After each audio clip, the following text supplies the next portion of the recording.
Hey, and welcome back to the Michael Cohen Show, where we are on our journey to 250,000. And by the way, thanks for helping me to get the silver plaque. Now, I want to talk about the distinction, the very noticeable distinction between the two vice presidential candidates. You got on one hand, JD Vance, and then you have on the other hand, you have Tim Walz. All right. I want to compare the two at the various rallies that have been going on over the course of the past few days. All right. I want to start with Walz because it's just easier. It's easier because it's not divisive. It's not antagonistic. It's not aggressive. It's just him. It's kind. It's jovial. I mean, it's like what everybody's saying. You just seem to like the guy, as opposed to JD Vance. So let's start with Tim Walz. The very first clip I want to show you is Walz talking about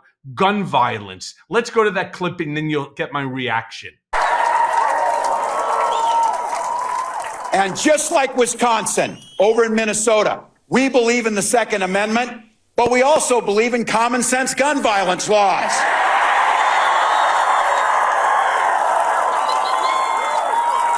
And just so you know, when I was in Congress, I was the top gun at the trap shoot 3 years in a row. I can outshoot them, too. I can outshoot these guys. 26 years this man was in our military. This man was a teacher. He was a football coach. He's just affable. There's something about him you just like. And he's not wrong. What he's trying to express here is that Democrats are not coming for your guns. Democrats do not want to ignore the Second Amendment. You know what we want to do? What we want to do is we want to have sensible gun laws. Why in the world should bump stocks now not be, as they were before, illegal? You can turn any semi-automatic rifle or handgun using one of these bump stocks into a fully automatic weapon. This is not a joke, because what it does is it enhances the capability of somebody who never should have had a gun in their possession in the first place. It gives them the opportunity to cause more harm and more death or more destruction than if it was a single shot, if it was a semi-automatic. Who doesn't want sensible gun laws? You have to be out of your mind. But then again, that's MAGA. All right, I then want to move on where Walz then talks about respecting our neighbors. This is a great clip. Let's watch it, and then you'll get my reaction to it. Now, look, we're pretty neighborly with Wisconsin. We get our friendly battles, but in Minnesota, just like in Wisconsin, we respect our neighbors and the personal choices they make.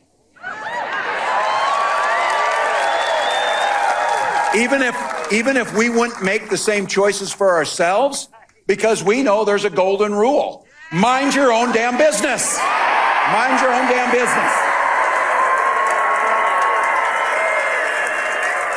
I don't need you telling me about our health care. I don't need you telling us who we love. And I sure the hell don't need you telling us what books we're going to read. Boom. What he's doing right there is he's laying out a whole series of issues that have plagued the Trump campaign even before JD Vance was brought on.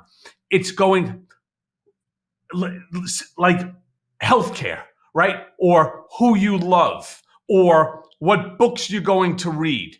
Those were Republican talking points where if you read a book about two guys, then all of a sudden you're going to have homosexual tendencies, or the fact that same-sex marriage shouldn't even be allowed, or your health care, going right back to reproductive decision-making rights. Tim Walz hit on the top three right now that are plaguing the Republican campaign, the campaign of Trump and JD Vance. And that's what they need to do. Keep hammering home all of the things that are on our minds, all of the things that take away our rights. What gives government the right within which to interfere and to give their opinion based upon your reproductive decision-making rights? That right belongs to the woman, plain and simple. All right. And the fact that they are so eager to take that away and to criminalize it, this is this is a talking point that has resonated amongst the women voters, regardless of Democrat, Republican, or independent. And women voters outnumber men voters in this country. You cannot win an election. You can't win an election to be dog catcher without the female vote. So the fact that they think that this is a winning argument, no. And that's why Tim Walz will keep hammering it home. That's why Kamala Harris will keep hammering it home, because it is such an important point. But then, about a day earlier, when Tim Walz was in Philadelphia, he had a great clip where he goes ahead and he actually pokes fun at JD Vance. Let's go to that clip, and then you're going to get my reaction. Like all regular people I grew up with in the heartland, JD studied at Yale, had his career funded by Silicon Valley billionaires, and then wrote a bestseller trashing that community. Come on! That's not what middle America is. And I got to tell you, I can't wait to debate the guy.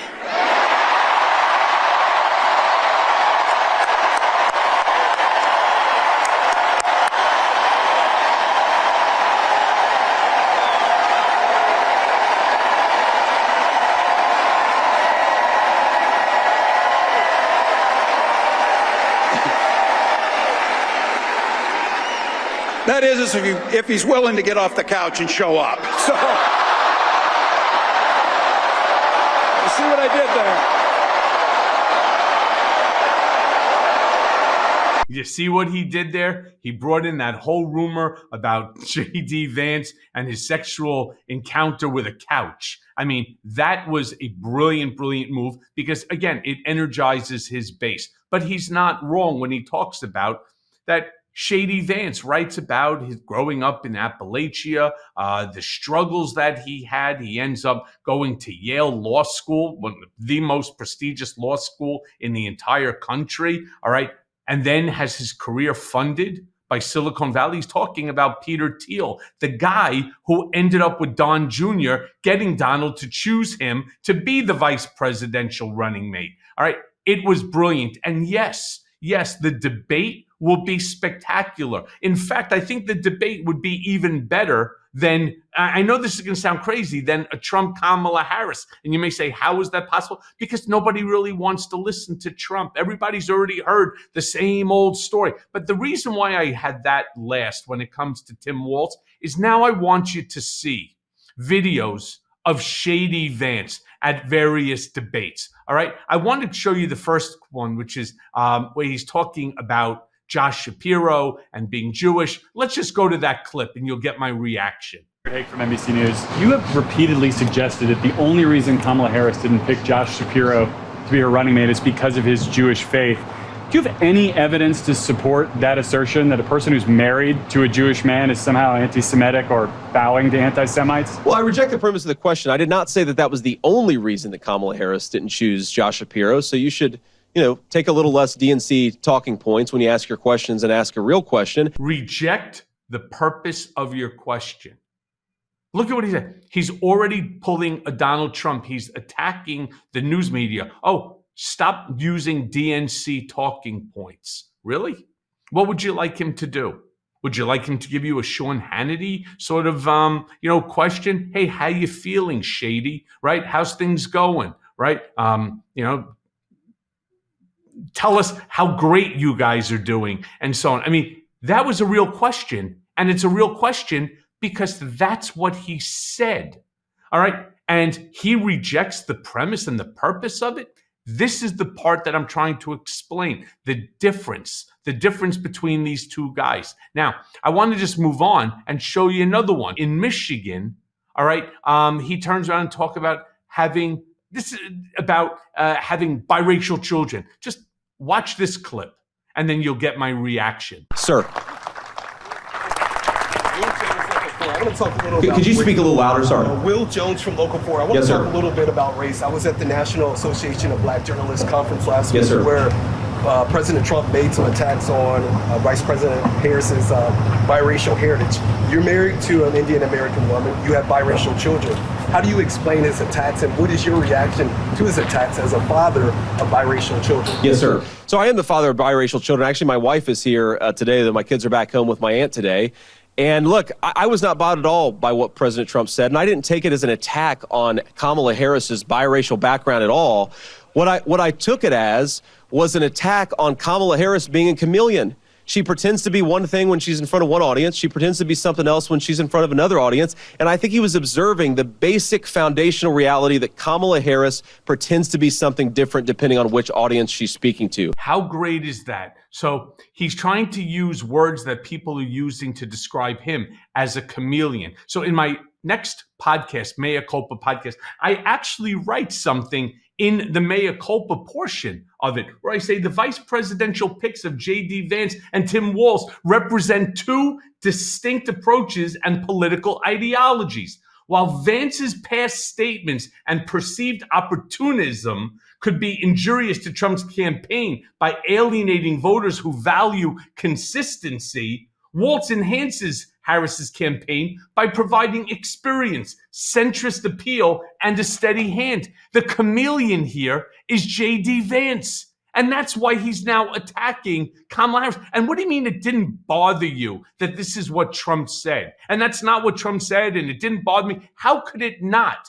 And it doesn't make a difference, you narcissistic bastard, whether or not you think that it's right or it's wrong. You're not the person it was directed at, nor are you Kamala Harris. So the fact that it didn't bother your running mate, no one gives a shit about that. What we care about is what Kamala Harris felt, because the attack was against her and not upon you. So let's end this by calling for the JD Vance response to the debate clip, and then you'll get my final reaction. Seventh? Okay, so here's my offer to Kamala Harris. If she'd like to do a debate with me on August 13th, I'll do it, right? We should do that, right? I don't think she wants to anymore because, one, she probably doesn't even know that she's going to be the Democratic nominee, and two, we don't know who the vice presidential nominee is going to be either. He's got a lot of skeletons that are coming out of the closet today, and we'll see if the Democrats pull a bait and switch on Tim Walz or on Kamala Harris, just like they did with Joe Biden. But look.